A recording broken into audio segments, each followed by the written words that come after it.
Jordan and Gretzky, Serena and Ruth.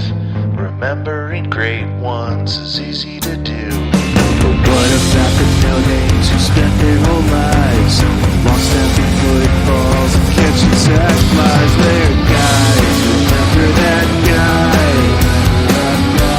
Remember that guy, remember that guy, remember that guy, remember that guy. They're just gonna remember some guys now. And folks, something interesting is going on the field right now. Michigan tried to plant their flag in the middle of the Ohio State field, and the Buckeyes rushed right to him. And now there's some skirmishes on Remember That Guy, the show where we mine our memories for nuggets of nostalgia about peripheral players, past and present. Hey there, folks. It's me, one of your hosts, James, and I am here with a guy who would never taunt someone like that after beating them in football on the road. Look, I am a courteous guest. I am a respectful guest. I would certainly respect the Ohio State University. But we do have a very special guest, and he's going to plant his flag on a thing or two. Please introduce yourself. Didn't Baker Mayfield do that at one point, too? Can I say I'm Baker Mayfield when he planted the flag? Sure. It is all derivative of Baker. Everything cool that anybody has ever done is derivative of Baker, but specifically planting the flag, also specifically at Ohio State. That is a Baker thing. Yeah, because I can't remember anything before that. Also, I want to make it clear that while I said you would never do that, that was more just trying to say that you were a delightful guest of the Ravens-Eagles game. Actually, Michigan should absolutely be allowed to do this. If you don't want your rival to plant a flag on your midfield, score more than 10 points against them when you're favored by 30? They were 19-point favorites, so not quite 30, but still a lot. And I mean, it's like I said to you when we were at the game. I'm just a fan. I'm just up here yelling shit. I'm not planting a flag. If the Eagles themselves wanted to plant a flag, that's their right to do so. My thing is to be a very nice guest and not uphold any stereotypes of Philadelphia fans, which I think our section largely acquitted themselves well. There were some idiots, but they were very drunk and weren't mean about it. Genuinely have no complaints whatsoever about that Philadelphia crowd. They were delightful guests, as were you. Xavier, you're always a delightful, very special guest. Do you mind if I ask what's making memories for you right now? Yeah, but right before I get into that, I will say the only one of those that I actually think was too much was Florida doing it to Florida State. That was the funniest one. That was the funniest one. Hey, Florida State had 2 wins. You know who won more games than Florida State this year? Temple. Yup. Go Birds. And that brings us to the first thing. Temple hired a guy that Diaz and I both really wanted. Diaz, as the number one Casey Keeler fan, please tell me about him in glowing terms, preferably. Well, I'm sure you're going to get more into how he's been a winner at every single level that he's coached. He was a winner at Rowan in D3. He won a national championship at Delaware. He won a national championship at Sam Houston State. He presided over their move from FCS to FBS, seeing them get 9 wins this season. There's a lot you could say about how great of a football coach he is, but as a person who grew up around the Delaware football program, I think I can kind of just uniquely speak to the person who he is. We haven't gone into it too much on this podcast, but you both know I was as big of a super fan as anybody is of anything. That was me for Delaware football as a child. I grew up around the program, quite literally. You were the Delaware super fan as far as I can tell.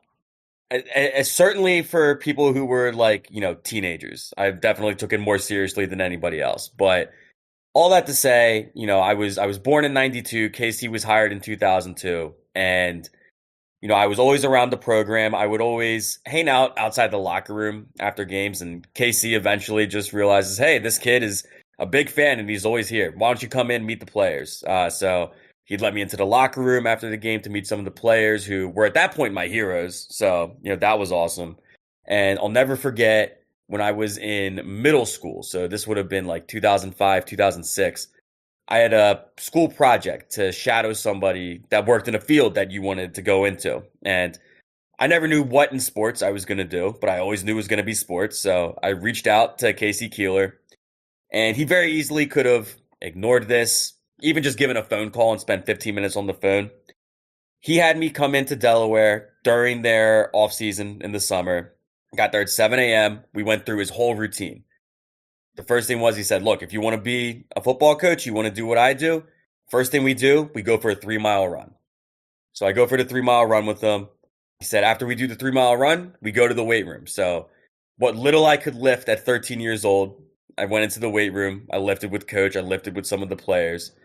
And I ended up spending like not quite a full 9 to 5 with him, but like at least a 9 to 2, if not a 9 to 3. And, you know, he's giving wisdom and advice to this kid that he really could have just shook in my hand, given me a 10-minute phone call, and that would have been more than enough. But that kind of just speaks to the quality of person that Casey Keeler is. Some people are pointing out his age. He's 65. He is a young 65. And like, you can know it to see him. You can know it to hear him speak. He has a ton of energy. He's from the area.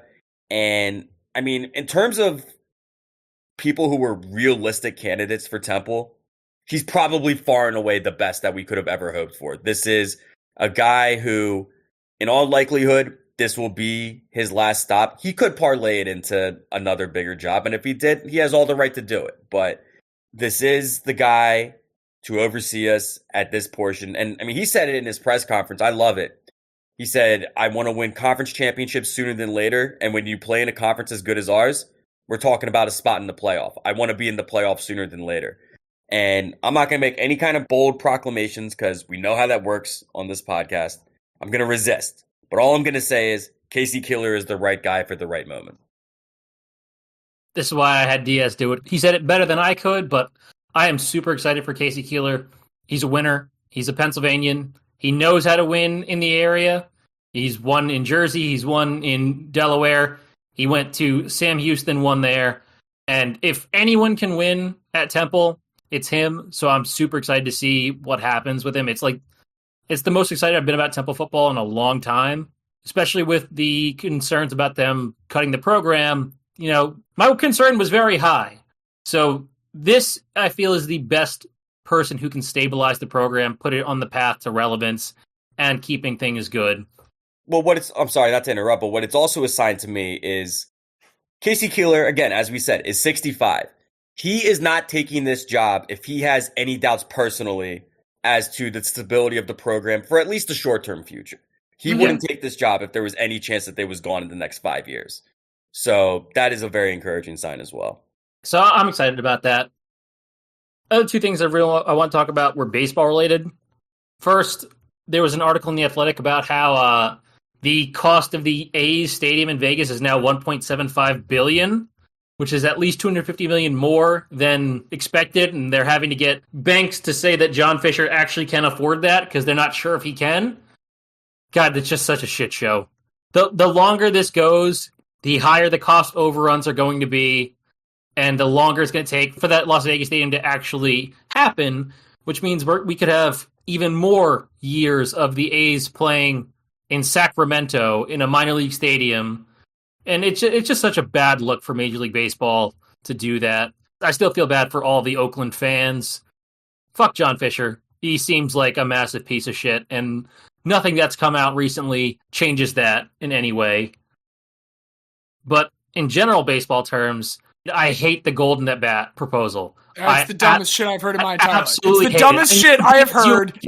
It is antithetical to the very concept of baseball, which is that, look, man, your best player gets to bat once every 9 fucking times. I'm sorry, Xavier, I don't mean to cut you off. Please. No, you're totally fine. This is something that there are going to be strong feelings about, and I don't like it, not because of that. I don't like it because one of the things I like the most about baseball is the random variance of that you don't know who's going to come up in a clutch situation. There are plenty of times where bases are loaded, bottom of the 8th, 9th innings, and it's the number 8 hitter, and it's a backup catcher. And you're like, fuck, we're going to waste it.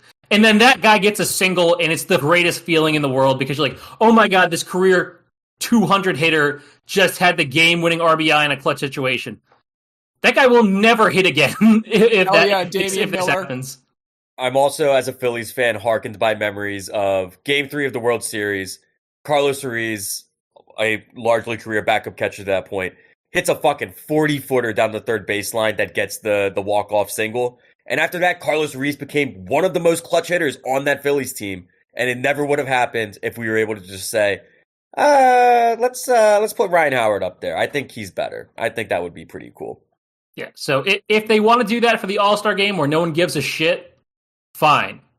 but please don't put that in regular season baseball. It is going to ruin things so quickly where you end up having Shohei Ohtani have 100 extra at-bats, and something that should be a special moment becomes like, of course they're going to bring up Shohei like they did the last 7 days in a row in this situation. It'll take those special moments and make them routine. Because if you do have your best player come up like that in a clutch situation, it feels even more special that, like, yes, this just happened to work out this way. But if it happens every single game, it's just boring. And two other thoughts I want to say. Like, to your point, yes, we go back to the most recent World Baseball Classic final. The fact that it came down to Shohei Ohtani versus Mike Trout, like when we talk about how can't you be romantic about baseball? Baseball is magical. That's why baseball is magical. Baseball isn't magical because, oh, well, of course, we're going to put Mike Trout up right now because it's an important at bat. It's so stupid. And here's the other reason, the thing that I just hate about it. It's a half measure. If you want the best hitters hitting all the time, just do that. Name your 4 hitters before every game. The other 5 guys can come in and pinch run anytime you want. You keep in the same order of those 4 batters. And let's just have all the best players take all the at-bats. If we're going to do it, let's fucking do it. Let's not half-ass it with this golden at-bat bullshit. Like, if you don't think baseball matters, Rob Bamford, then just admit that it doesn't matter. Exactly. None of this, like, dancing around the issue. If you want to do it, go for it. But also don't do it and don't go for it. Keep the fucking... I don't like it. I hope that this goes nowhere. Last thing I just want to say is the Red Bulls, I don't want to talk too much because I don't want to jinx anything, but it's such an improbable run. The fact that Lewis Morgan, who was given a 20% chance of never walking right again, is the one leading them on this charge is incredible. And because I'm happy with how the season has gone no matter what, I will talk about this further next week after I know the results of MLS Cup. But still very, very proud of the boys on this one. And I love the fact that they're a very homegrown team. 5 of their 11 starters in the conference finals were born in New York or New Jersey, and 11 of their squad is New York or New Jersey. Pretty rare for MLS as it becomes a more like South American focused league. Orlando didn't start a single American in the conference final. Not that like means anything other than just, you know, it's nice to see as a New Yorker seeing people that grew up in the areas that I grew up in excel for the local team. Hey, we're playing soccer over here. The Red Bulls are a soccer team that is still playing soccer, and that is our contribution to the MLS Cup diagnostics and predictions. Well, Diaz, rather than looking forward predictions, do you have anything else making memories for you beyond Casey Keeler? Hell yeah, I do. So I get to work a lot of cool things working in sports, and I've worked bigger events in lesser roles, but I got to go to Fort Myers and work the Fort Myers women's tip-off as the director for the broadcast, and by far the biggest event that I've been able to direct, and, you know, it was an honor. I thought we put on 7 really good broadcasts in 3 days, which is really tough to do. It's hard to do 1 really good broadcast in 3 days, but we were able to do that, and while I wasn't thinking obsessively about which camera to cut to or how are we going to get to this part of the show, I got to watch some pretty good basketball, and I got to observe some pretty cool people. First of all, Dawn Staley, South Carolina, was there. Dawn Staley, I only had like a 10-second interaction. Based on those 10 seconds, she deserves every accolade and everything that everybody says about how nice she is. We exchanged a good morning. She said it first, shows how humble she is. And we also exchanged a Go Birds. So I really can't ask for anything more. The warm-up area for the teams that were about to play, we shared it because we were set up for our production in the weight room. And at one point, the players wanted to play music, and she said, no, they're working over there. So respect, Dawn Staley. Big respect. Iowa State was also there, which means that I got to bear witness to both the coolest name and perhaps the most unique player in all of women's basketball right now, Audi Crooks. If you haven't seen Audi Crooks, think Shaq with a Dirk fadeaway. That's her game. I'm not sure exactly how tall she is and how much she weighs, but both of them are a lot, and she moves incredibly well. There was one point, like, I was worried that we had just covered a, like, horrific knee injury for her, And she got up 20 seconds later, subbed out, got checked out, went back in, got another bucket. She's automatic. She's only a sophomore, so like be on the lookout for her. But I especially want to highlight these Michigan Wolverines because they're going to be a force to be reckoned with, not just this year, but going forward. 2 players to shout out. First of all, Olivia Olson, 5-star recruit, one of the highest rated recruits to ever sign with Michigan. She's a big, but plays well beyond her years. Had her first double-double while playing in this tournament. She's one of those, like, she doesn't do anything great, but she just does everything well. And just a joy to see her operate very intelligently as a big so early in her career when defense is kind of something that you see bigs struggle with when they make a transition. She's not an explosive shot blocker by any means, but, you know, gets to the right spot, verticality, all that. Soft touch around the rim offensively. She's great. But the headliner for the Michigan Wolverines, and the name that you are going to hear over and over again for the next 4 years. Maybe you didn't hear it here first, but you're hearing it here now, and you're hearing it pretty early in her career. And I'm so sorry if I ruin it. But Silas Swords is the Canadian Caitlin Clark. I have no bones about saying that. She has shooting range. They played against Belmont in their first game, and her jumper was just a little off, but you could tell, like, it's just off by a little bit, and if she gets it going, she's going to be a very big problem. And then they played Virginia Tech in the championship game for their division. First 3, 40 seconds into the game, nothing but net. You knew she was going to be cooking. And her game is very similar to Caitlin Clark in having the range from 3, full court outlet passes, playing with incredible pace. She made me look really stupid one time. Virginia Tech had just scored. And, you know, we cut to the tight camera for the person who just scored. And in the 2 seconds that I went to that camera after the made basket, she was already hoisting a 3 and nailing it. And we missed it. So she made me look stupid, but I'm not going to hold it against her. And I'm telling you now, that freshman pair, they're going to make a run this year, at least Sweet 16. I will personally guarantee that they win a championship in the next 4 years. It would be a crime if they do not. So they will accomplish what Caitlin Clark did not.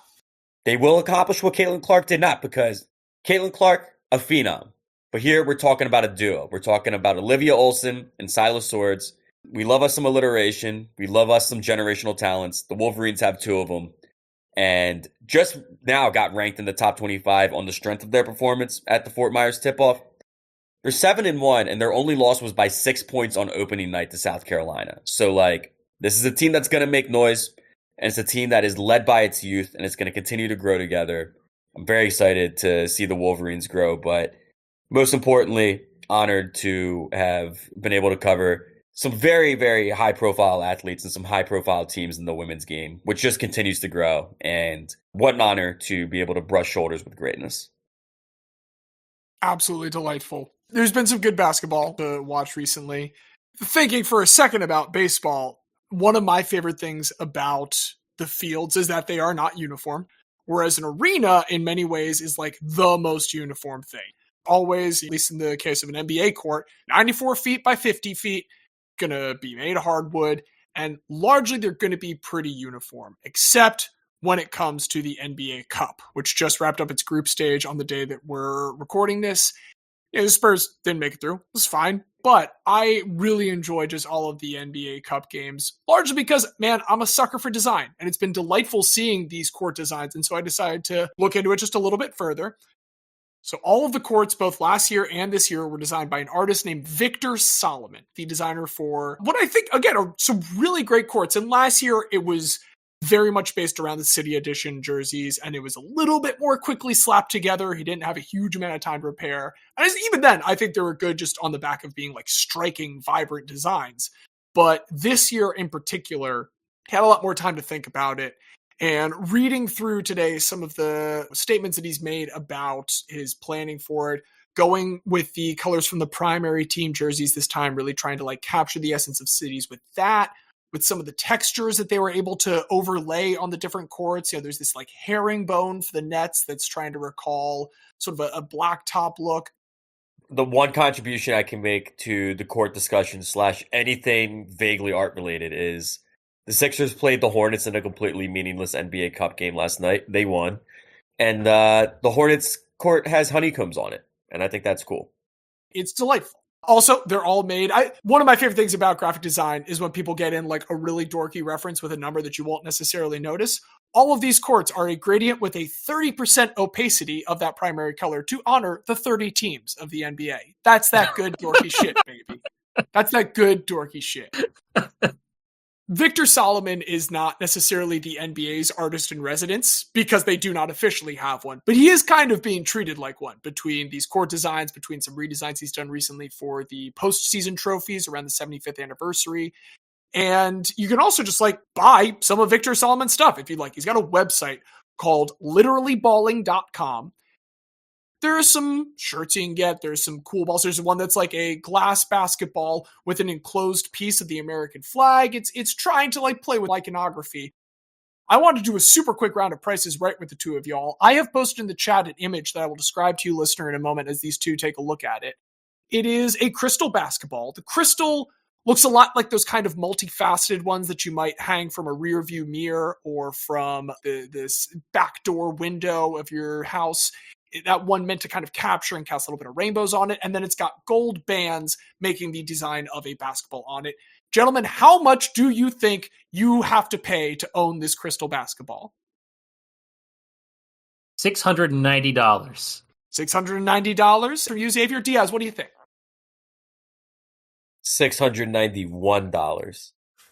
It's pretty funny. And Diaz, you are technically the winner for that reason. However, you gentlemen would have to have quite a bit more in order to purchase this. You would need $3,500 US to make this crystal basketball your own.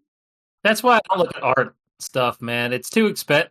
I see cool stuff, and I'm like, oh, that looks awesome. Then we go to that guy's website, and it's like, all right, this one figure of this woodcutter is $10,000. I'm like, hey, man. Well, I can never support him financially. I appreciate your art. I can never support you financially. It's fine.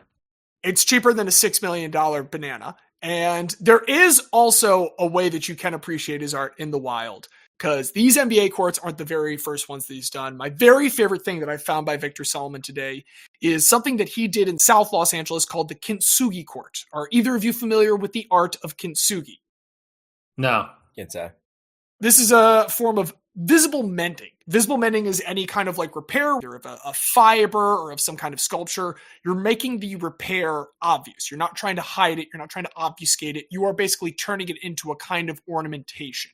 Kintsugi is a Japanese art practice in which shattered pieces of pottery, shattered vases and things like that are put back together, and the cracks within them are sealed with this mixture of whatever they would be using to bind it and gold in order to make this very striking visual look in which you can see all of these cracks in the now reformed thing.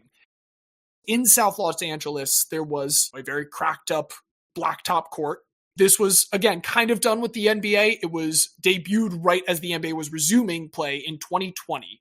And he just painted first like a white stripe across the middle, and then all of the cracks he leveled and filled with a gold mixture in order to give it that same kintsugi look. It was supposed to represent, the mending power of basketball. Again, I love when it's supposed to have these dorky themes behind it.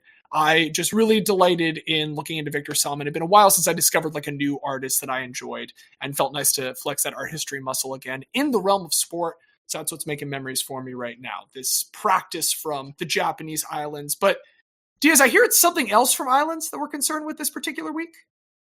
We are talking about islands, and there's nothing fancy about it. I just wanted a vehicle by which I could tell the story of the guy that I want to talk about this week. So we're doing guys from islands. It's that simple.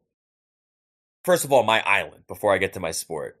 Obviously, my island is Puerto Rico. I love Puerto Rico. Maybe you guys pick Puerto Ricans too, because we're not discerning by island. We're just discerning by sport. But the number one sport in Puerto Rico, of course, is baseball. While there are many legends that stand tall from La Isla del Encanto, none is larger than Roberto Clemente. To this day, Puerto Rican athletes still wear the number 21 to pay homage to him. And in recent times, there's even been a discussion as to whether the number 21 should be treated the same as Jackie Robinson's 42 and be retired across the league. Now, personally, I'm not on board with that. And one of the reasons is because while Jackie Robinson, of course, famously broke the color barrier for African-American baseball players, Roberto Clemente was not the first Puerto Rican to play in the major leagues. And that's why my guy this week is the story of the man who was the first Puerto Rican to play in the major leagues, Hiram Bithorn. We have done an absurd amount of Latin American baseball barrier breakers recently, and I'm here for it. This is not a complaint in the slightest. I'm excited to hear the namesake, if I'm not mistaken, of the stadium that the Expos played in when they were doing their little San Juan thing. Indeed it is, yes. The largest ballpark in all of Puerto Rico is so named for Hiram Bithorn, who was born Hiram Gabriel Bithorn Sosa on March 18th, 1916 in Santurce, which is a barrio of San Juan, Puerto Rico.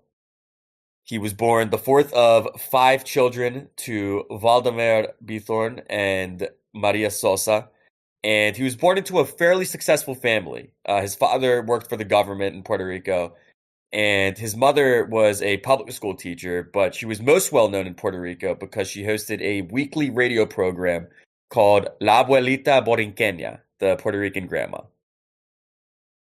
Because of the time period, it's important for me to mention, Hiram was raised bilingually. He was fluent in both English and Spanish. And thanks to his mixed ancestry of Spanish, Dutch, and German, he was extremely white passing. So both of those are important given the time period that we are in. And while it's obvious by the fact that I'm telling this story that eventually Hiram Bithorn became an exceptional athlete, his entire career was nearly derailed when an accident by the train tracks when he was 10 years old took off the big toe on one of his feet. Got surgery, had a full recovery, obviously didn't impact him at all.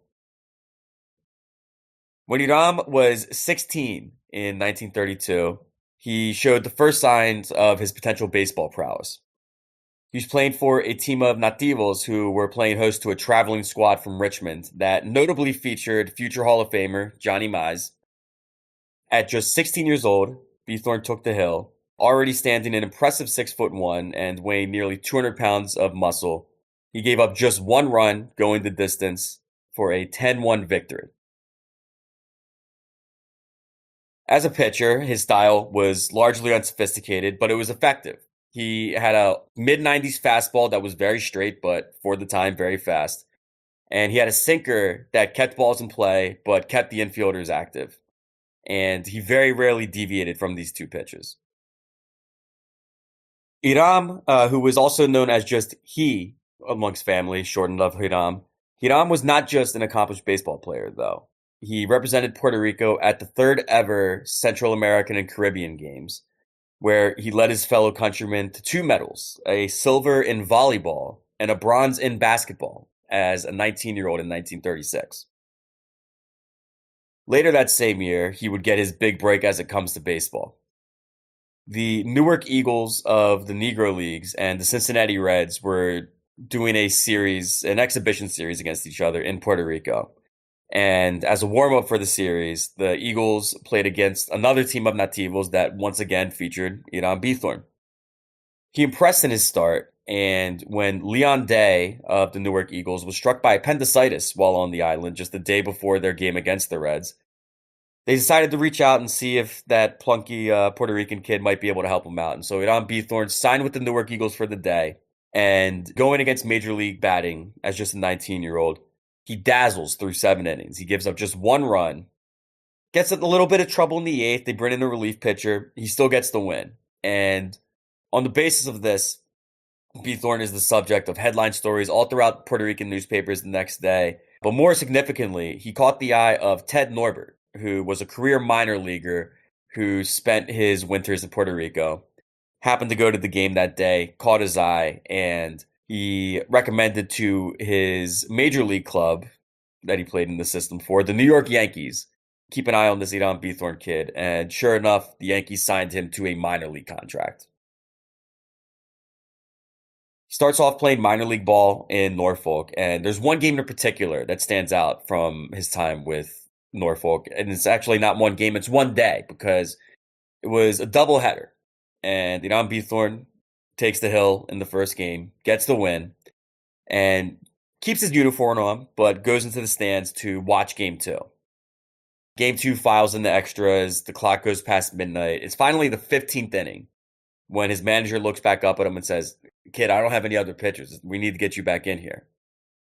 He pitches a scoreless 15th, and when Norfolk squeezes across 2 in the bottom of the 15th, he gets the win and is the winning pitcher for both games of a doubleheader played on 2 days, never having once changed out of his uniform.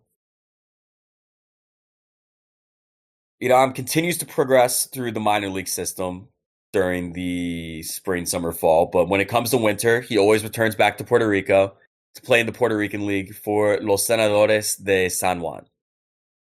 When he was 22 years old playing in the Puerto Rican League, his manager retired mid-season, and the Senadores turned to him, which made him the youngest manager in Puerto Rican Baseball League history at just 22 years old, an honor which he still holds to this day. Thanks to his popularity with all Puerto Ricans, Senadores games became something of a national party. Sold-out crowds everywhere they go, and spectators would even climb nearby buildings and trees just to get any visual that they could of seeing Hiram Bithorn take the mound. Not just because of his playing abilities, he was also beloved because of his known status as a bit of a jokester. And there's one incident that stands out from his time playing in the Puerto Rican League. There was an umpire who a little prematurely called for a rain delay, and the rain would never come. Despite that, Bithorn came out from the dugout with an umbrella, gesturing to the skies. "Where's the rain? I thought it was supposed to rain. I thought you said it was going to rain." And everybody loved it. Who doesn't love people showing up umpires? It's the best. It's the pastime within the pastime, I think.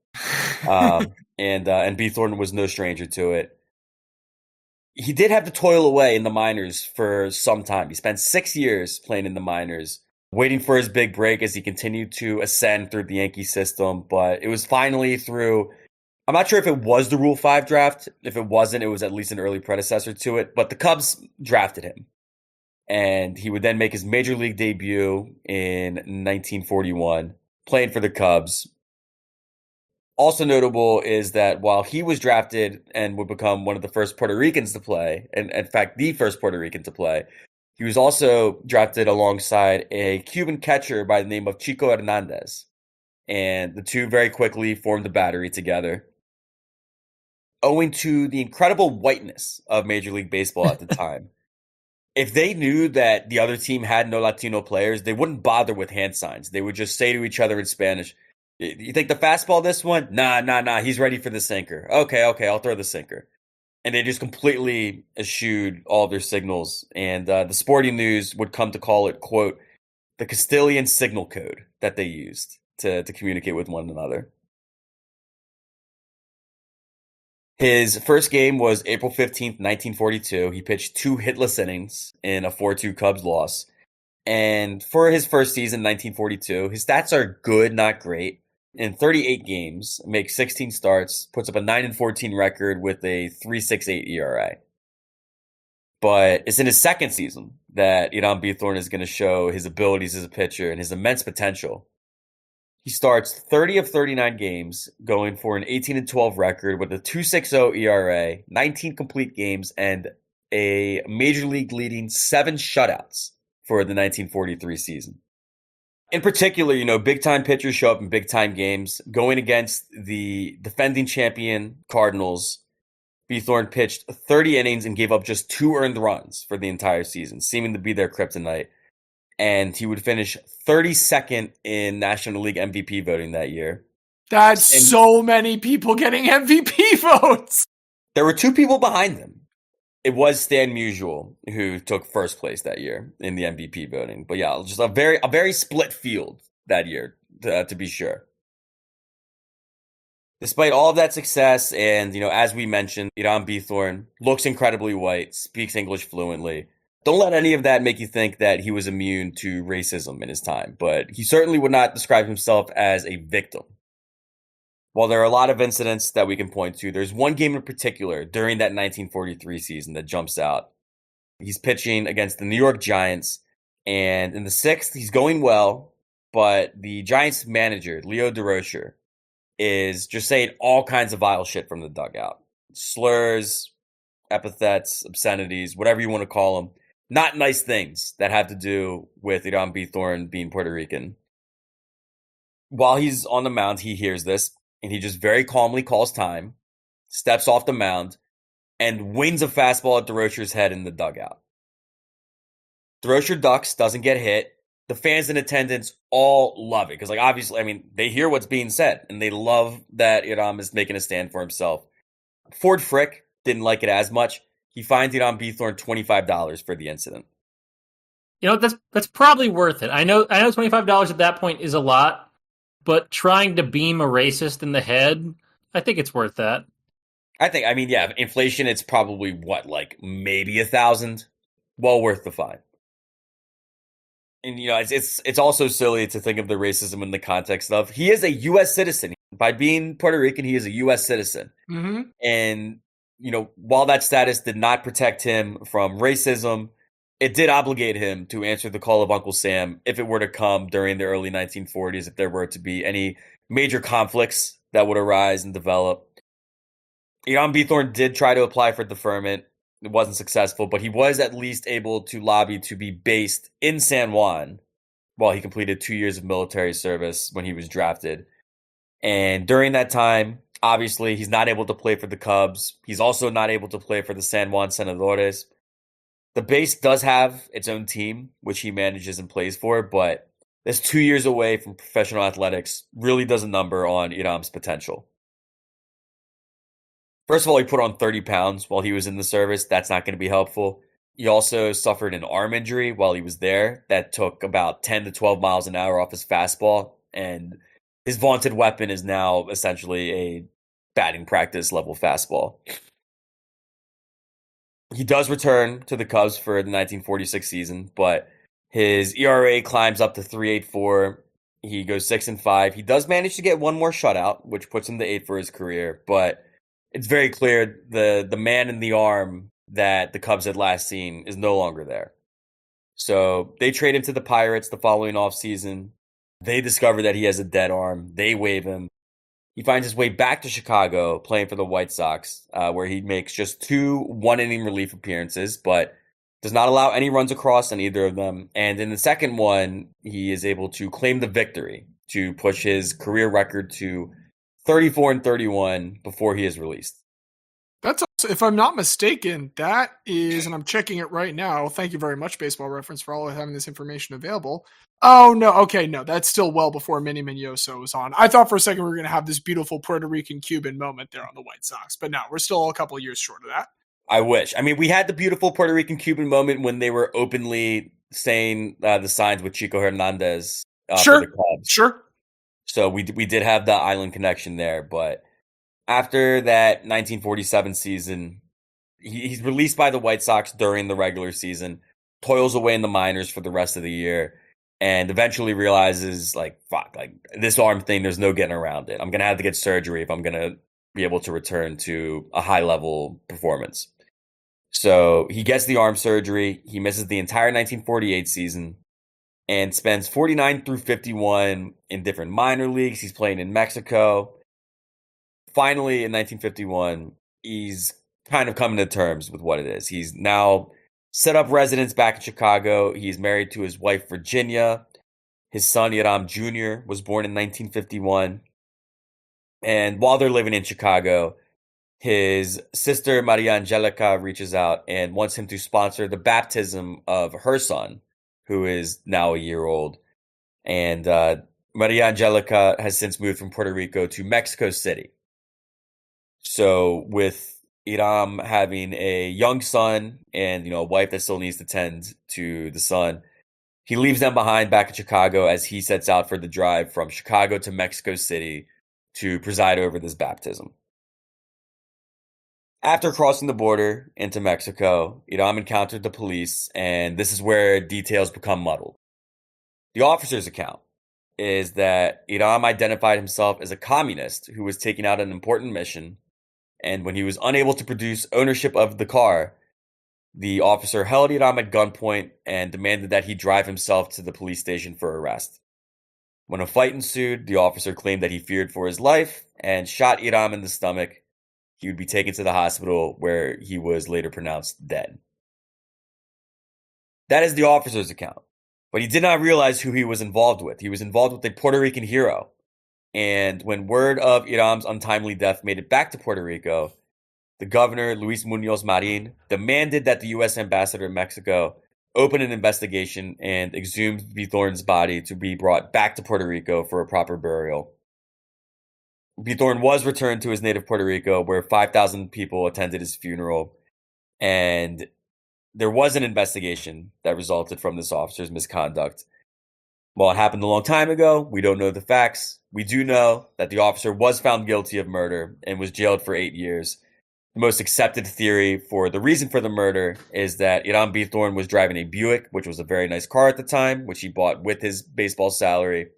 The officer wanted the car. Hiram wasn't so willing to give it up. Hiram was then shot. So it is possible for a police officer to be found guilty of murder. This is just nice to be reminded every once in a while that there have been some instances of that in history. Not in the United States. Not in the United States. I know, yeah. I mean, like, Right. just in the world, it's nice to remember that. It can happen. It has happened before. And, while the story has a tragic ending and Hiram's legacy is not very well known in the United States, he does remain an absolute icon on the island of Puerto Rico. First of all, when it just comes to the statistics, his 8 career shutouts are still the most by a Puerto Rican pitcher in Major League history. As we alluded at the top, the largest baseball stadium in all of Puerto Rico bears his name. Estadio Hiram Bithorn resides in his childhood home of Santurce, just one building over from Coliseo Roberto Clemente, where the Cangrejeros de Santurce play baseball at Estadio Hiram Bithorn and basketball at Coliseo Roberto Clemente. So the biggest sports complex in all of Puerto Rico. The basketball arena bears Roberto Clemente's name, but the baseball stadium bears Hiram Bithorn's name. It is a tragic death. It's a tragic ending, but the life lived paved the way for Puerto Rican excellence all throughout America's pastime. When we talk about the giants of Puerto Rican baseball, we say the names Clemente, Alou, Cepeda. In modern days, we say Lindor, Correa, Diaz. But in order for us to have gotten to those names, we needed the progenitor. We needed the first one to make the trip to the mainland and to represent Puerto Rico in the major leagues. We needed Hiram Bithorn, my guy this week. I was about to say Hiram Bithorn, but then I remembered that if it was a G, it would still just be Hiram Bithorn. It's a beautiful glitch of the Spanish language, but yeah. Also, if I may, there was one statistic I pulled up that I wanted to share with you. This, if anything, will bolster your case. Stan Musial's 1943 line when he won that MVP in just his 3rd season. Like, this is not to detract from Stan Musial. What a fucking guy. But his last line that year, 357, 425 on base, 562 slugging. In 15 plate appearances against Hiram Bithorn, manages just 3 hits, 1 double, 1 walk. That is a line of 214, 267, 357 that season. So before the arm went dead, I just wanted to pull up that one statistic to truly reinforce what you said, that was a live fucking arm. Right, yeah, it truly is one of the great what ifs. Like, if he wasn't drafted into military service and suffered that injury while doing it, like, how long does he last? He was like an older rookie. I think he made his debut at 26, but there's no reason he could have gone at least a decade of being one of the best pitchers in the bigs. So it is a life tragically cut short. It's a baseball career tragically cut short, but the legacy lives on. And he is just one of our 3 island boys for this week. I'm curious which other islands we're going to be going to. Well, it's an interesting category. Islands. I'll admit, Diaz, it felt a little bit pointed at first when you said that the category was islands, even if that was unintended. To illuminate anyone that does not personally know me listening to this, when we were all attending Temple University, I was on the 2014 College Jeopardy Championship. And when I reached Final Jeopardy, the category was islands. And the clue was just a picture of an island talking about volcanic activity. I now know that this island is Sicily. I did not in the moment. I froze up. I responded Fiji. It was the only thing related to islands I could possibly think of in the moment. For the record, Fiji, not even an island. Old white colonizers at one point called an island Fiji. That was not correct. It is an archipelago of several Pacific islands that are now the nation of Fiji. And it was wrong. I lost. Anyway, I do also want to share real quick before we begin one follow-up story to that. So it's the return flight from that College Jeopardy tournament. And you're just starting to make peace with it. Myself, this is. I was flying back alone. I had no one with me. And I sat down, and someone sat down next to me in the plane. they put down their tray table and they pulled out the largest bottle of water by the Fiji company I have seen in my entire life. I did not know that the Fiji water bottle company made 2-liter bottles, but I swear to God, this 2-liter Fiji water bottle sat down on this tray table, and then that woman went to sleep and left me there with the logo facing for the next 5 hours of that flight. So that's just another fun story. Anyway, let's talk about a guy from Fiji named Bobby Singh. Singh is from Fiji. He is specifically from Suva, which is the capital city on the biggest island, Viti Levu. So that's the first island we're starting with here. And he's born to a pair of immigrants of Indian descent, November 21st, 1975. The fact that they moved to this island brings something up that I think is interesting about just like islands themselves. For any island, any isolated landmass that was not at one point part of a larger landmass, the only life that can find purchase there is life that manages to find a way there in the first place. And this often leads to very eclectic fauna and flora combinations, and it also very often leads to, because of, for animals in particular, a lack of competition for resources, this thing called island gigantism, which is associated with many fauna. But I just think it's interesting when we talk about athletes from the Pacific Islands. I think there's probably 3 big buckets that they all fall into. There's rugby, there's pro wrestling, and there is football. Football is the one we're going to be talking about with Bobby Singh in particular. He is born there in Viti Levu, but that is not the only island he's going to spend time on, because about 2 years into his lifetime, the family decides that they need to move on. They've run into another economic reality of islands themselves, which is the fact that they're either economies that are built entirely on tourism or economies that are extracted by larger colonial forces.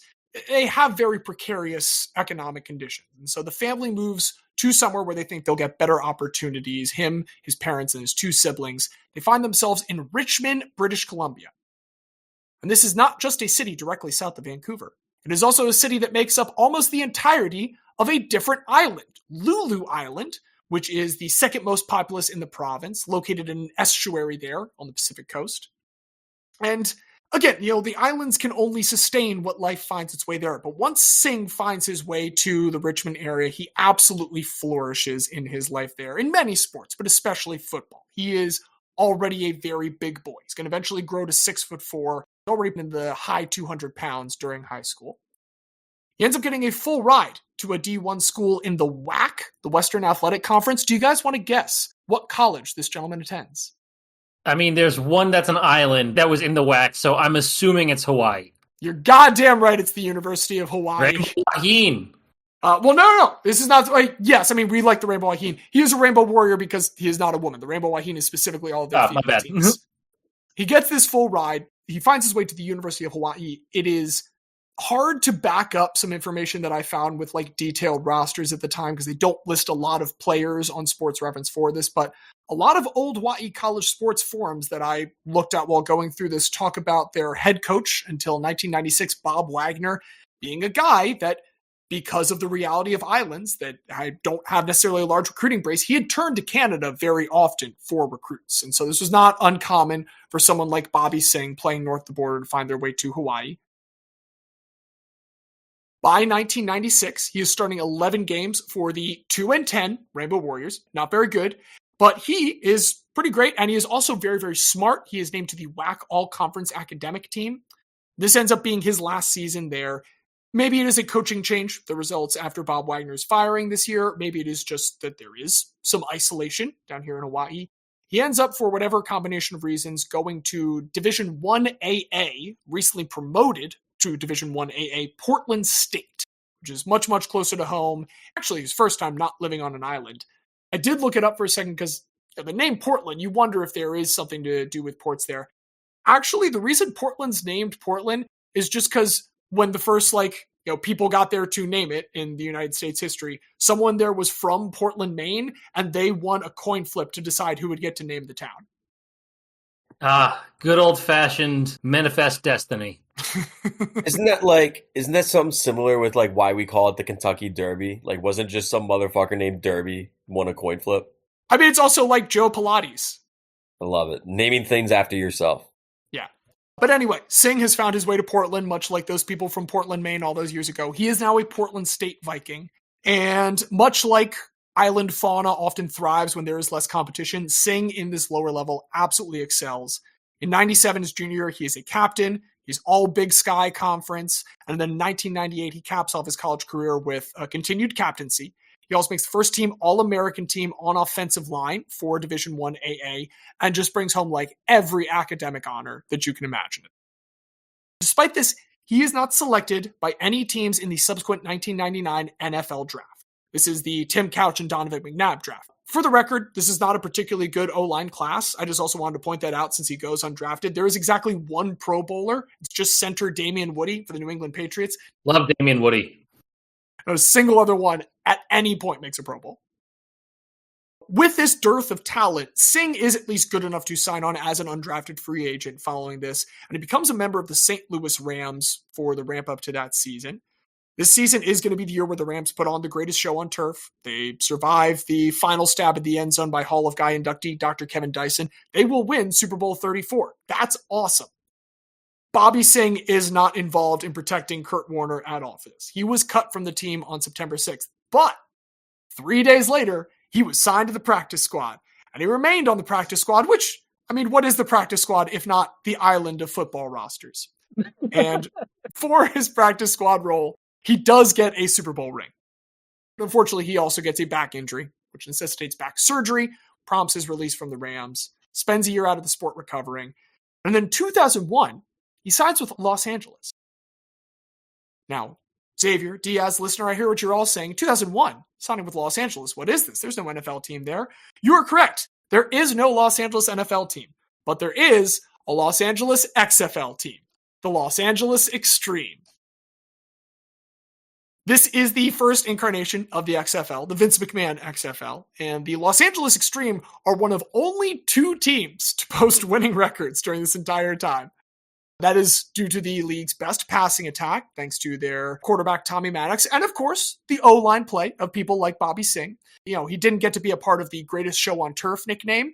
They do have a pretty good nickname this year, which is LAX, in reference to the airport and their successful air attack. On the last day of the regular season, very high stakes game between then 6-3 LA and 5-4 San Francisco Demons.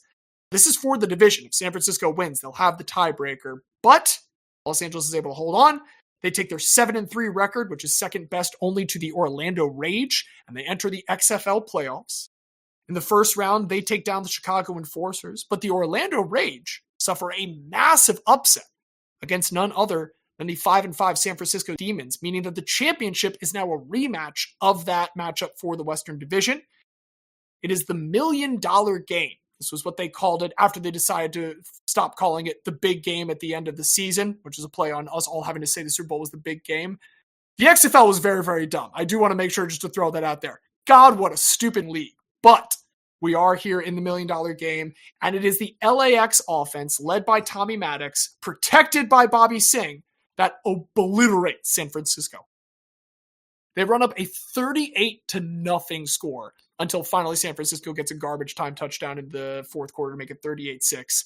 It was literally the largest margin of victory in the entire history of the XFL. There had not been a single bigger blowout than their championship match. And Singh and his teammates, they win the first ever $1 million game and the only ever $1 million game before NBC pulls the plug in the offseason for that. One other thing that tickled me reading about that game, the MVP was the kicker for LAX. Yep, none other than Roberto Perez. Incredible. So, our boy Bobby Singh, I think this is an excellent commitment to the bit. He's been with the Rams. He's been with a team in LA. He now goes to the other team that will someday be in LA. He does join the Chargers next season for training camp, but he does get cut. And so, seemingly, there are no NFL prospects. There is no XFL at all at this point. Where do you think he turns? Canada. He Homecoming. indeed turns to Canada. He returns home to where it all began. The CFL, the island of North American pro football leagues. Obviously, I'm joking, but I do think there are some island-like qualities to the CFL in some ways.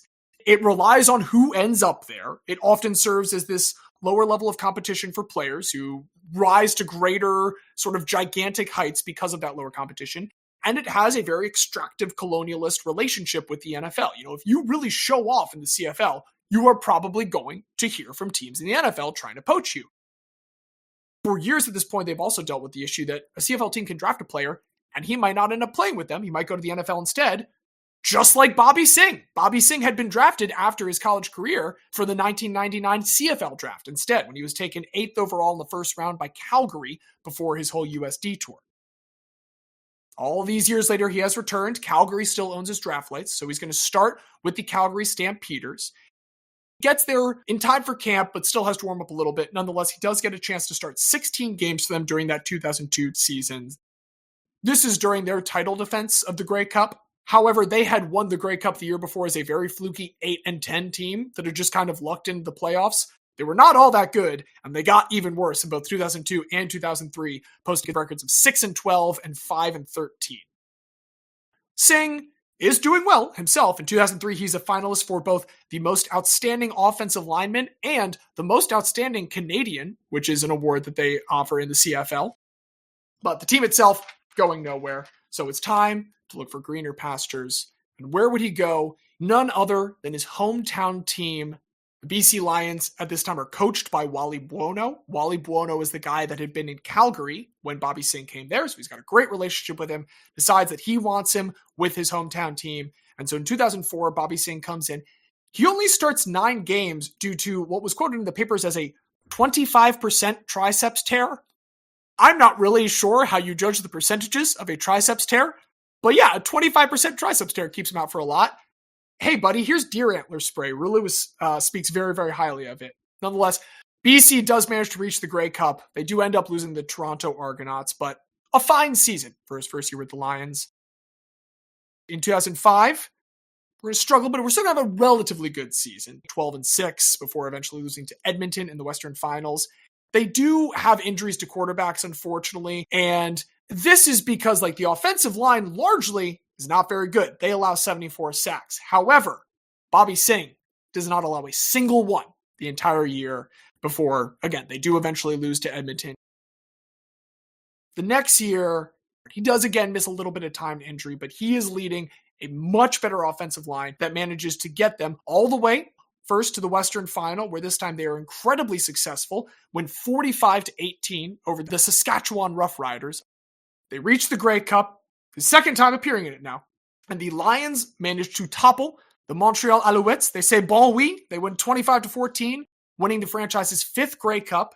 And I want to take a second to mention something. We here in Baltimore, we're very proud of the fact that we have had a team win the Grey Cup, and we've had a team win a Super Bowl and a pre-Super Bowl merger championship for what it's worth. O.J. Brigance is a player that was on both those teams, the Stallions in the CFL and then the Ravens.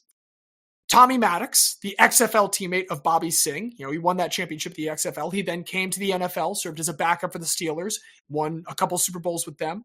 Jermaine Copeland was a very good player on that XFL Los Angeles Extreme team, who then went on to win a couple Grey Cups here in the CFL.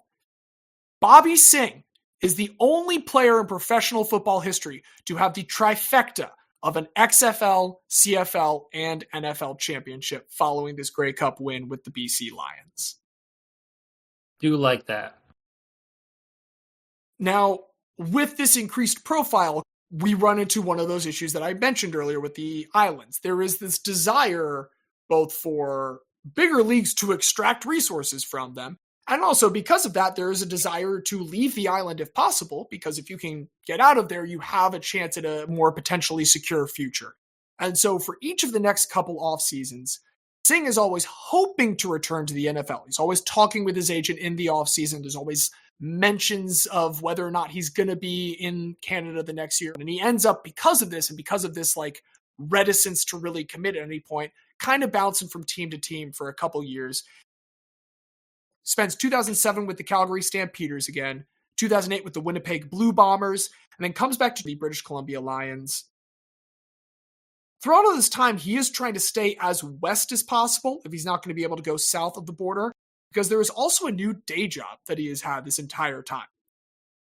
In 2005, Bobby Singh, who we've again said is a very educated man, has always had all those academic honors as a student, both in high school and college, he decides in his hometown of Richmond on Lulu Island to run for election with the Richmond School Board. And he wins in his first ever attempt to secure any kind of political office.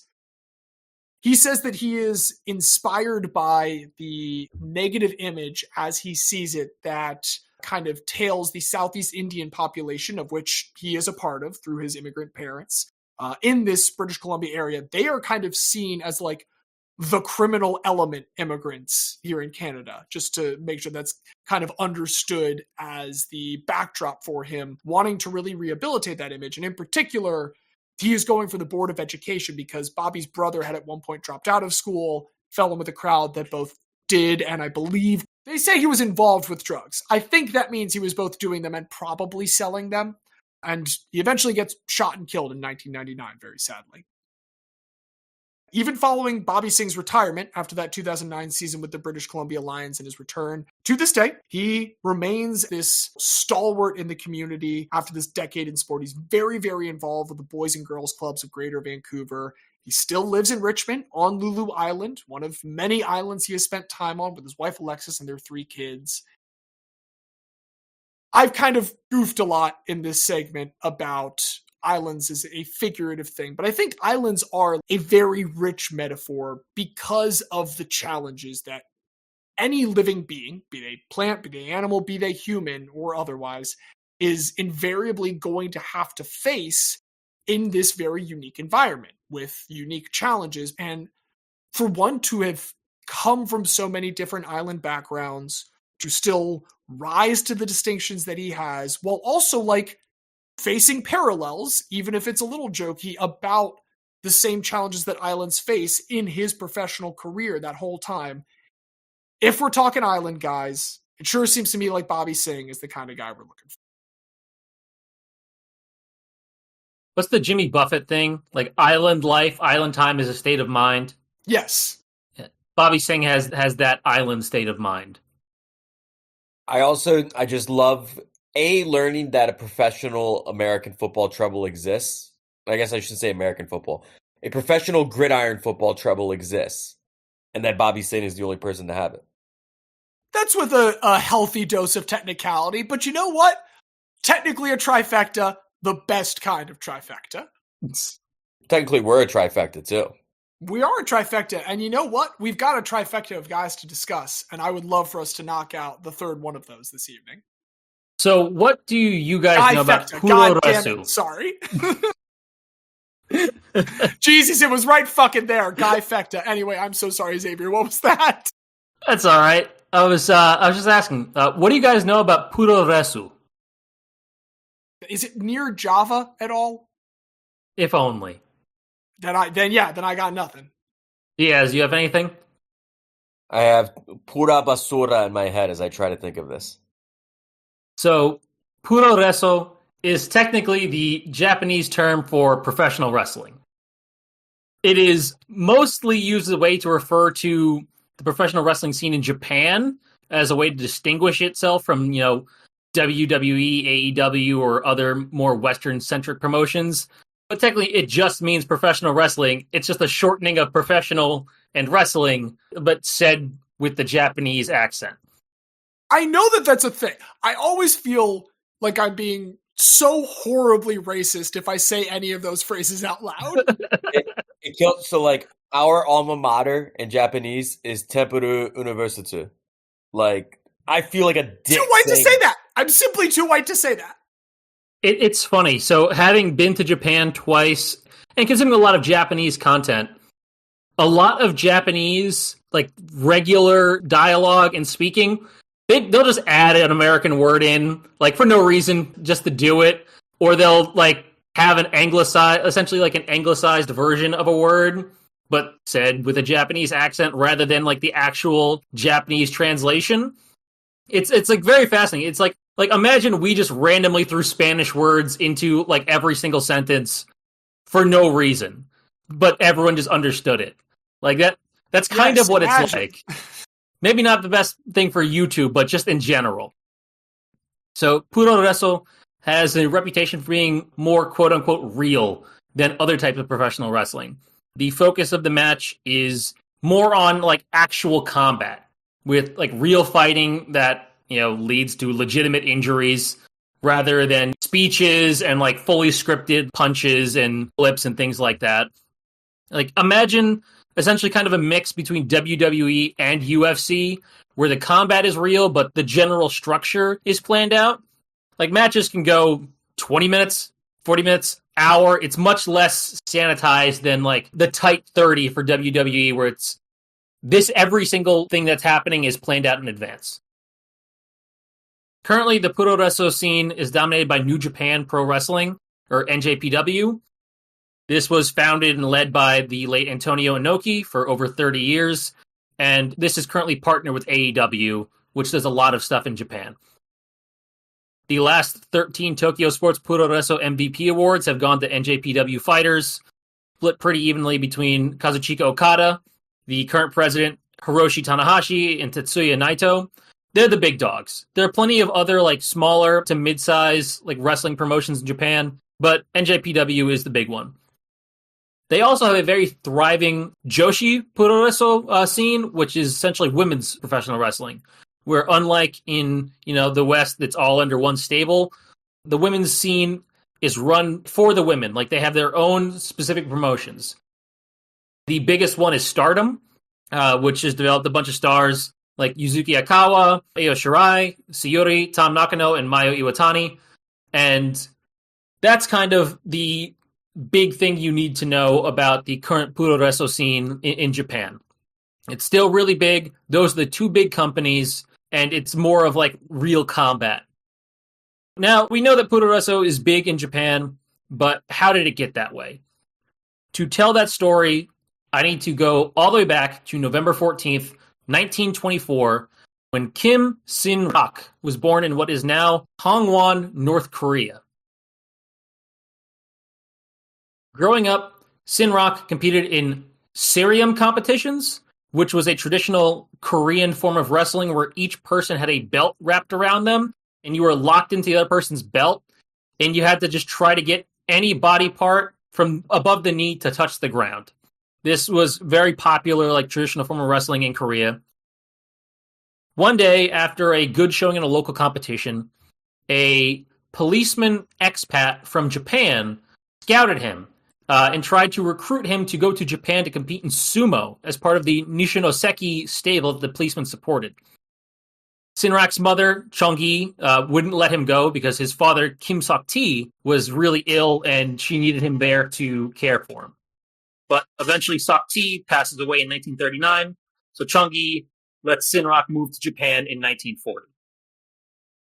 1940 is not a good time for Koreans in Japan. No, it's not a particularly good time like in the Pacific area in general, as I understand it. For his entire life, Korea had been under Japanese occupation. But in Japan, the level of racism and discrimination was unmatched to anything he had previously experienced. It's also World War II time. Japan had been fighting previous to this, taking over Korea and Manchuria, but things are gearing up for wider wars at this point. Korean men are being conscripted as the lowest level of soldier. Korean women are being conscripted for very horrible things that we will not talk about on this podcast. Realizing that it's absolutely crazy to indicate on sumo papers and ranking sheets that this man is Korean, he is officially adopted by that Japanese policeman and takes the name Mitsuhiro Momota, with fabricated stories that he was Japanese and actually from Nagasaki. And you know what? People believe it. Him not being Japanese is never questioned again during his lifetime. In the ring, he's given the shikona, or ring name, of Rikidōzan Mitsuhiro. And for the purposes of this story, going forward, I'm just going to call him Rikidōzan, as that is how Japan refers to this man. Rikidōzan was really good at sumo. By the time he was 21, he had reached the top division Makuchi, which is fixed at just 42 wrestlers. In the June 1947 Hanbasho, which is the Grand Sumo Tournament, I believe we've talked about it before, he finishes as runner-up to Yokozuna Hagoroyama Masaji. So finishing runner-up to a Yokozuna in one of these grand tournaments, that's pretty fucking good. He eventually makes his way to the rank of Sekiwaki, the third highest in sumo, behind Yokozuna and Ozeki. before he shockingly retires in September of 1950 at the age of 26. Allegedly, this was due to a financial dispute. It was reported that he was about to be promoted to Ozeki, but he did not feel like he was being financially supported well enough by the stable. And in a fit of anger after a massive argument with the stable master, he cuts his own top knot off. They have to lie to the public and say that he was suffering from some sort of parasitic illness, paragandomiasis, and was unable to wrestle anymore as like a cover for why this guy who is one of the best sumos in the world is just not wrestling anymore. After this, he's 26 and he's only done wrestling since he came to Japan, and he has to find something else to do. So at first, what he does is work in the black market, working with American soldiers and buying contraband from them before they get moved off island and selling it to the Japanese people who, currently under U.S. occupation at this time and do not have a lot of things. He also got a job doing construction with a man named Shinsaku Nita, who was an old patron of his, who allegedly was part of the Yakuza. He had gotten his money because he had secretly provided American POWs with food and cigarettes during the war. So once the war was over, they all put in a good word for him, and the Americans in charge of rebuilding Japan hired his company to do all of the work.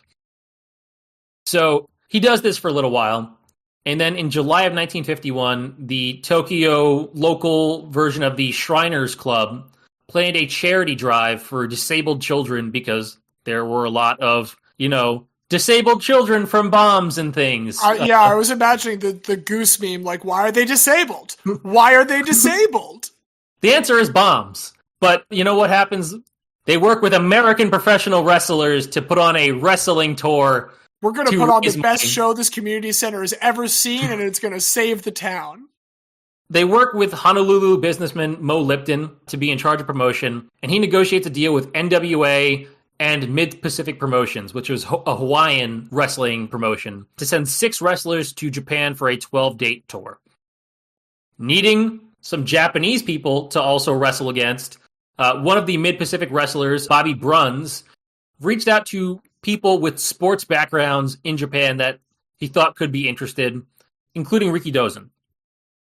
After 1 month of training, Rikidōzan makes his professional wrestling debut at Ryogoko Memorial Hall on October 28, 1951, where he wrestles Bruns to a 10-minute time limit draw.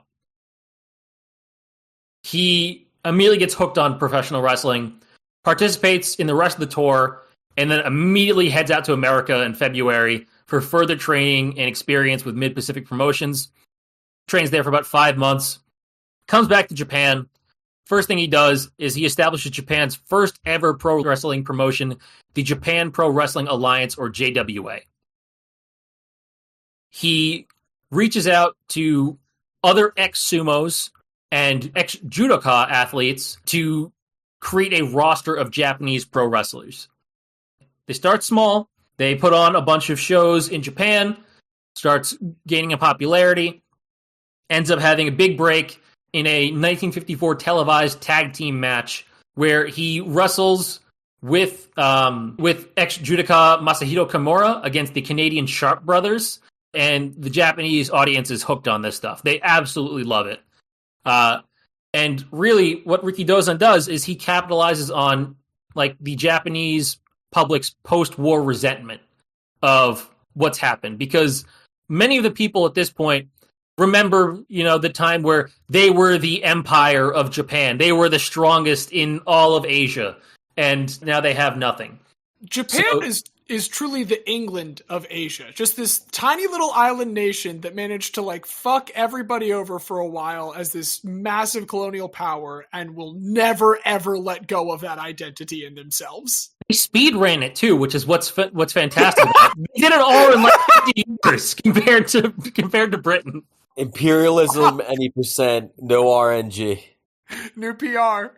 So, as the leader of this promotion and the essentially face of wrestling in Japan, what do you think Rikidōzan does to, get the public on his side and become a true star? I'm trying to think of who the most American guy that he would set up to fuck with would be at this time. What year are we at? Remind me? So we are in the mid-1950s at this point. So like 1954, 1955, stuff like that. I mean, does he just like get a guy dressed up like Uncle Sam and beat the shit out of him? Yes. Hell yeah. Fuck yeah. He recruits random American wrestlers to come act cartoonishly evil and fake them trying to rig the events to get the public to absolutely hate these guys, and then he would beat them. And he was the shining hope of Japan against the imperialist Americans. Hell yeah, brother. And they fucking loved it. Everyone loved this. He's so popular that the actual wrestlers in America want to do stuff with him now too. He doesn't need to hire people to do fake scripted stuff. So on October 6, 1957, he goes up against U.S. star Luthez, who's one of the original wrestling stars in America at this time, and they fight for the NWA World Heavyweight Champion. They do an hour-long match against each other that ends in a draw. This match had an 87 rating in Japan, meaning that for every 100 televisions that was on, 87 were watching this. We mentioned the World Baseball Classic. Wasn't that only 92 or something? Very, very close? I have that number. The Please. World Baseball Classic had a 42 rating. Had a 42? What the 42. fuck? But it was massive. It was a massive number because there's so many more TVs now than there were in the 50s. Fair. But 42% of all TVs in Japan were watching the World Baseball Classic. This is twice that. Yes. Again, less TVs, but pretty much everyone who had a TV was watching this. And they all got blue-balled by an hour-long draw. I mean, I'm sure they loved it. I'm sure it was a hit, but man, this is still one of the most viewed events by market share in Japanese history. 1 year later, because of how well that did, NWA and JWA partnered again, this time for the NWA International Heavyweight Championship. Yes, this is separate from the World Heavyweight Championship. This one they hold in Japan, and this time Rikidōzan defeats Luthez for his first international championship belt, bringing the first ever international championship of any professional wrestling kind to Japan. This continues to go on for years. He's a star. Everyone absolutely loves him. In May of 1963, he has a match against the Destroyer, Dick Beyer, Canadian wrestler, very, very famous wrestler who is one of the first white wrestlers to come to Japan and stay there for a long time.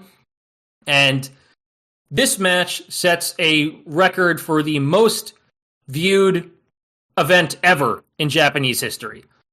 The rating is lower at a 67, but because of the massive increase in television sets over the previous 5 years, it is the most viewed event ever. I believe it's still in the top 10 now, which is, 60 years later. That's how people watch this. He's just a massive star. Professional wrestling, Puroresu, it's all because of Rikidōzan in creating this JWA promotion.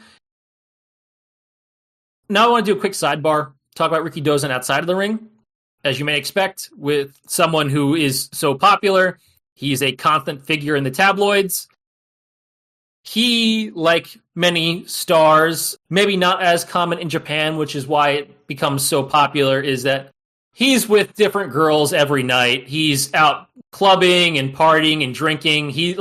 That's a big thing in wrestling culture, especially at the time. Not so much in Japanese culture, but the public was still hooked on it. They absolutely loved this guy. He bought a bunch of nightclubs, hotels. He bought boxing promotions to run those too. His apartment, Ricky Mansion, is still in Tokyo today. It has a giant R on the side, so you will always know who that apartment belonged to. He also owned a 9-story Ricky Sports Palace in Shibuya that had bowling alley, pool room, bar, restaurant, and every type of sport you could think of. Allegedly, after his matches, he would just go immediately to the Ricky Sports Palace and start drinking, and oftentimes he'd be covered in blood or cuts across his face because, again, this is, pretty physical wrestling, and he would just drink and joke with the staff that work was rough today, knowing that everyone was just watching him on TV like 2 minutes before he got in there. Does he ever run the risk of like breaking the kayfabe by just going right out, or like I mean, I guess people are buying into him as a like anti-Western avatar enough that wouldn't matter so much. But it's surprising to me, I guess, that someone would like go into public immediately after a match in which there's going to be some level of scripting. Yeah, I mean, I think the thing is just that because he was essentially the one who invented this for Japan, he was the guy. No one really wanted to question it. And he had a charisma about him where when he first went to America, he was the evil Japanese guy who like was gonna get beat by the Americans, like he later inverted when he came back to Japan. But even in his short time there, everyone liked him so much that they eventually just had him be a babyface in America, and they let this Japanese guy win, which is wild considering the hatred for Japanese people in America at that time. That's some Kaiser Riz. Yeah. But, this drinking part is important because Rikidōzan definitely loved to drink. He would regularly leave the equivalent of $1,000 tips adjusted for inflation, because I don't want to I did the math, but he also got into his fair share of arguments and fights. One time he had an argument with Roberto Barbone, the Cuban baseball player who was the first player from Latin America to ever play in the NPB, because Barbone said that wrestling was fake, and Rikidōzan demanded that he apologize, and apparently Barbone did then do a public apology. Barbone, professional athlete, Rikidōzan, gigantic man. There are some fights you got to pick and choose. Wrestling might be fake, but those muscles are still real. Yeah, and, unfortunately, not everyone is going to, just back down and apologize. Eventually, this culture of drinking and partying leads to more severe consequences. On December 8th, 1963, Rikidōzan is out at a club. Someone steps on his shoe, and he demands an apology. The man refuses. They start arguing. Rikidōzan punches him, jumps on top of him. Unfortunately, this man, Katsushi Murata, was a member of the Ninkyo Dante Sumiisho Ika, a Yakuza organization, and he stabs Rikidōzan in the stomach.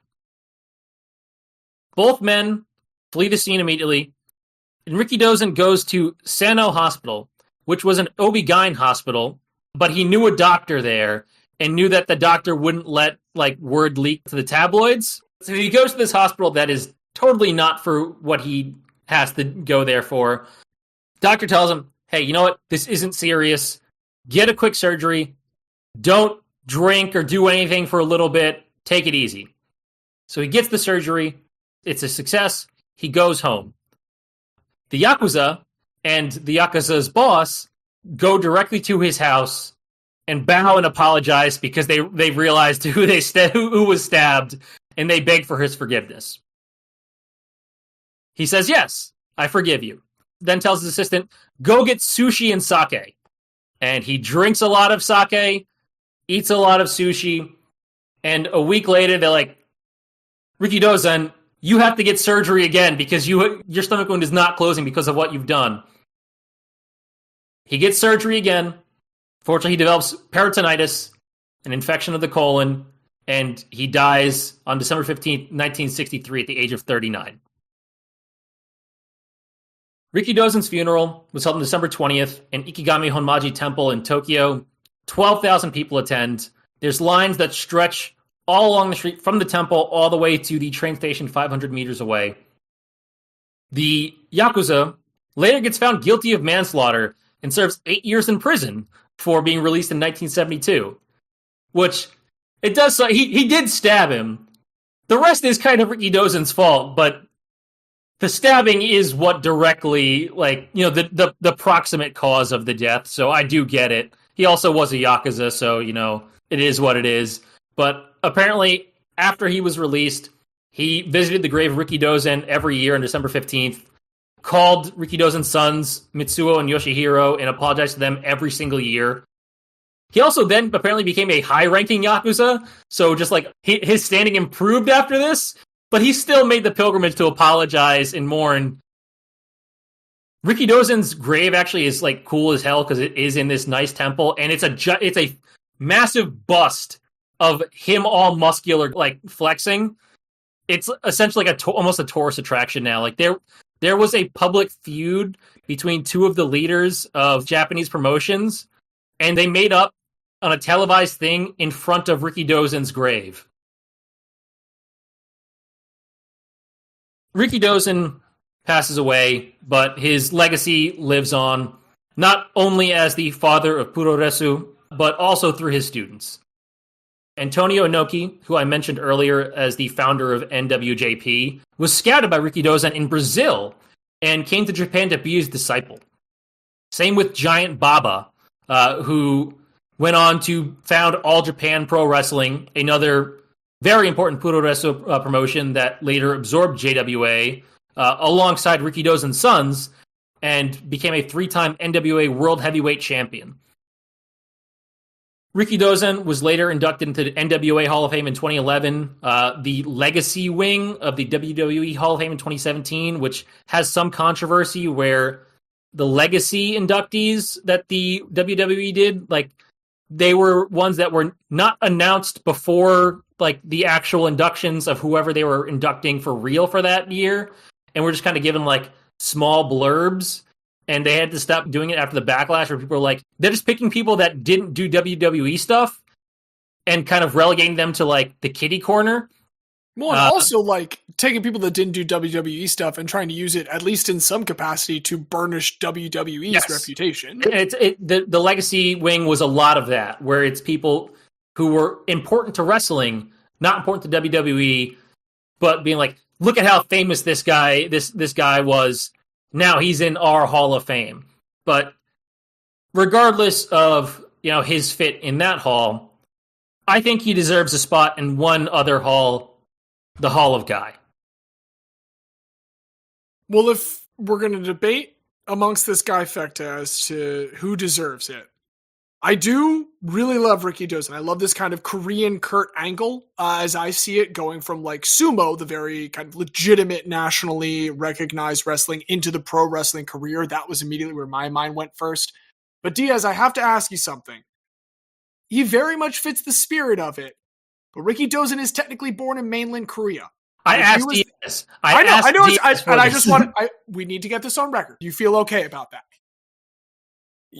However I feel about Korean-Japanese relations, I do love pro wrestling, so it's cool. There we go. And I'm also curious, like, did his Korean heritage ever come back up later on? It came up in the 80s, and people were shocked when they found out that he was Korean. Thankfully, it long enough time where it ended up being like not as big of a deal. But do either of you want to guess what publication revealed that he was Korean? Epoch Times? They were not around in the 80s. I didn't know when Epoch Times got founded. They're from like my home county. Somebody similarly shitty. TMZ. It was Playboy. Playboy! No. Playboy revealed that he was Korean in an article where they also revealed that he was previously married with kids before his public Japanese marriage to another woman. And that was what their story was really about. They just offhandedly also said that he was born in Korea. And that's the part that freaked everyone out. Man, fuck you, Hefner. All right. We're agreed. We've got, that's incredible. It's another incredible bit. We've got, I think, two different kind of approaches here between y'all's and Singh, if I may offer what I think is the kind of bifurcation here. And if that knocks Singh out the way, no problem, but let's talk through it. Because the way I see Hiram Bithorn and Kim Sinrock or Mitsuhiro Momota or Rikidōzan, however we want to call him, they are incredibly important to that island. And the way that I tried to approach with Bobby Singh was like a representation of kind of the concept of island. So if we need to start with trying to winnow one out, I don't know how you guys feel. Like, are we talking about guys that represent islands abstract, or is it about a guy from an island that is important to that island? I mean, I don't think the guy himself has to be important to the island. Like, I'm not going to hold it against Bobby Singh that, like, oh, if you went to Fiji and you're like, oh, who's Bobby Singh? People would be like, what? Because to Richmond, to Lulu Island, incredibly important.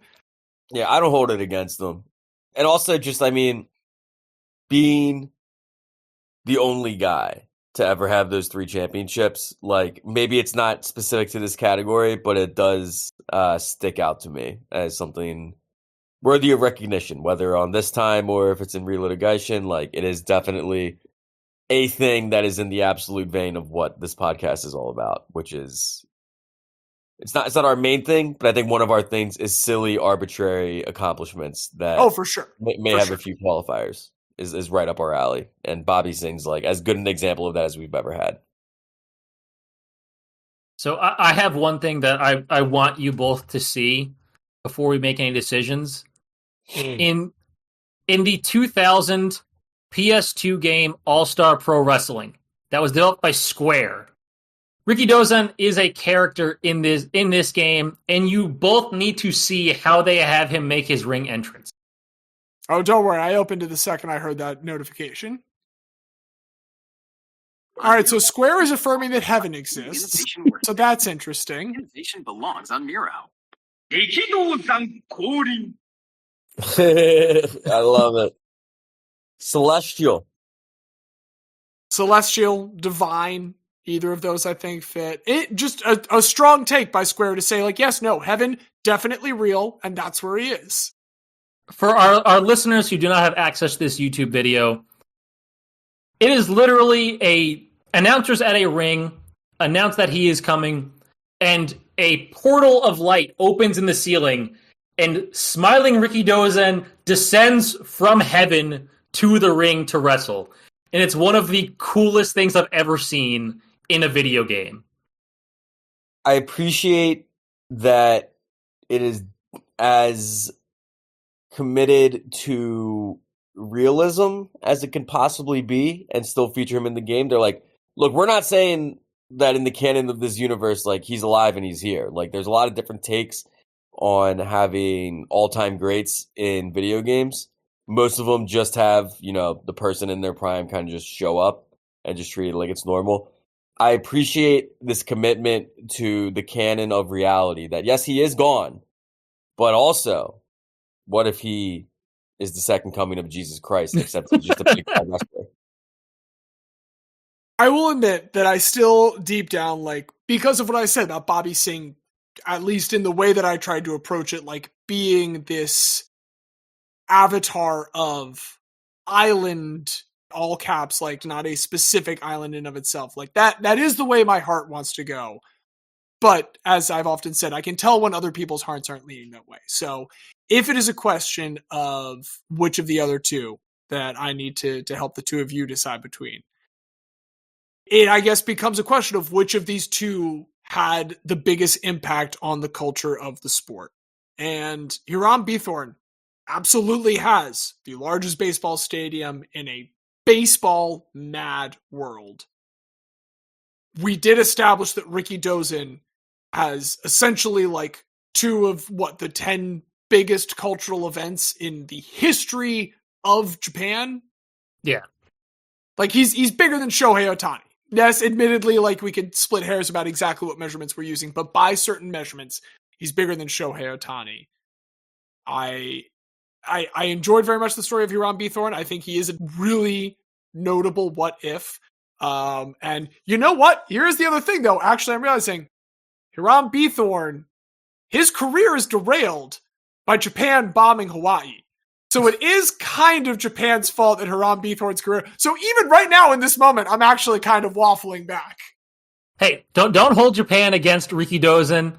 He did inspire them afterwards, but only after he experienced a shit ton of racism on his own. Because remember, he was not Japanese. Yes, but then we're getting away from the islandness of it all. So you're saying if we want him to be associated with the islandness, and we want this guy who makes his promotion, as you said, about defeating American imperialism because of the military defeat that they had suffered as a result of the bombing of Pearl Harbor, which does lead to the U.S. entry into World War II, which effectively derails Hiram Bithorn's career.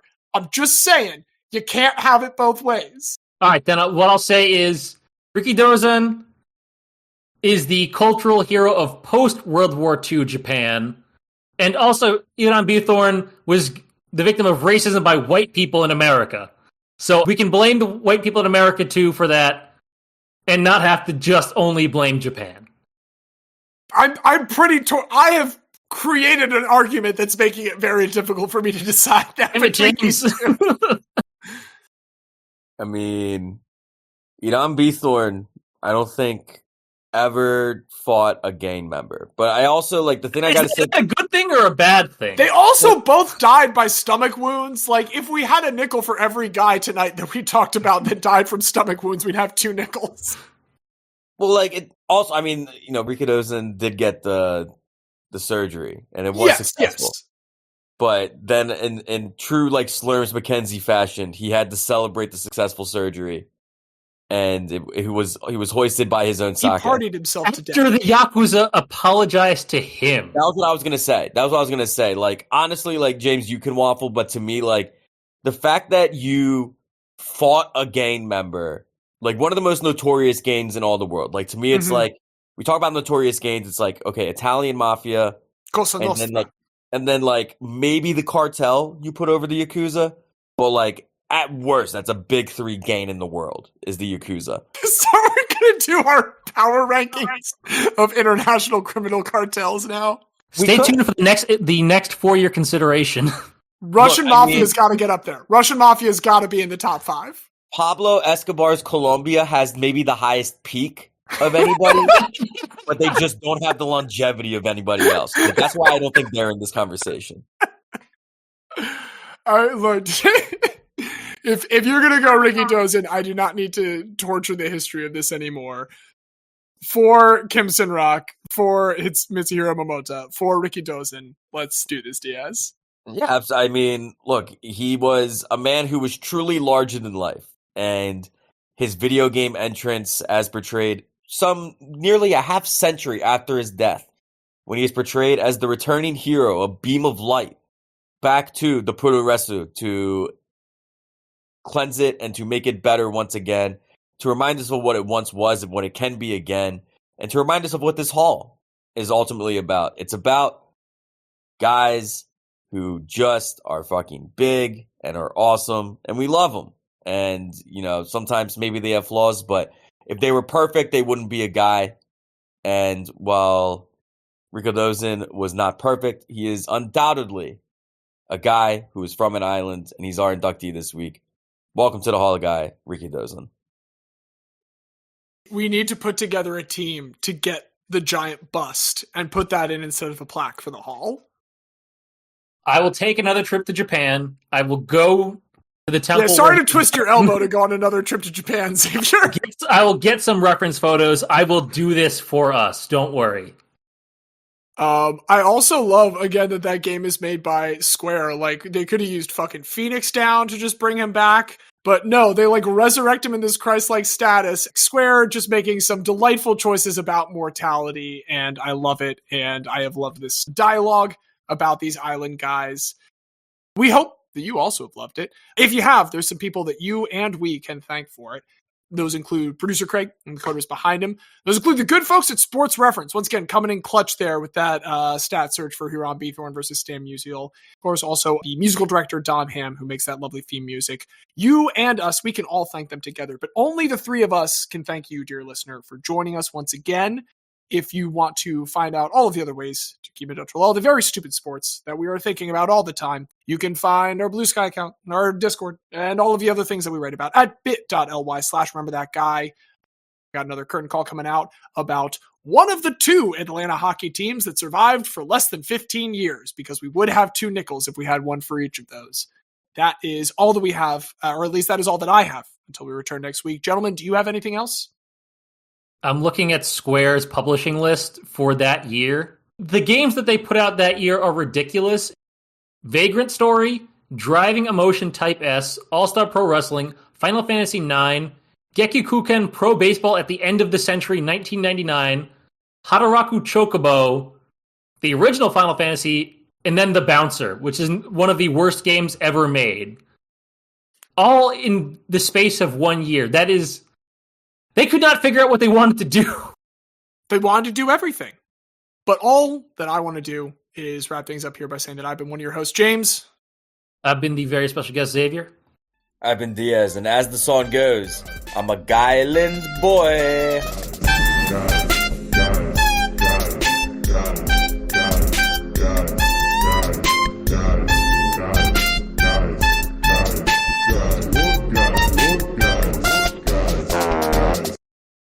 Hold on, did you really just pronounce it Ob-Gyn to get another guy in there? No, that's always how I pronounce it. Okay, I've only ever heard it said OBGYN in our appointments. No, if you did, I was going to respect it. That was a great bit. Like, this was me dawning. Did you really just say that to get another guy in there? You fucking, that was totally unintentional. As you know, my sister is a doctor, and Ob-Gyn is one of the things that she does a lot of. Hey, if I'm wrong, I'm always happy to be That's wrong. how she pronounces it, so, like, that's where that came from.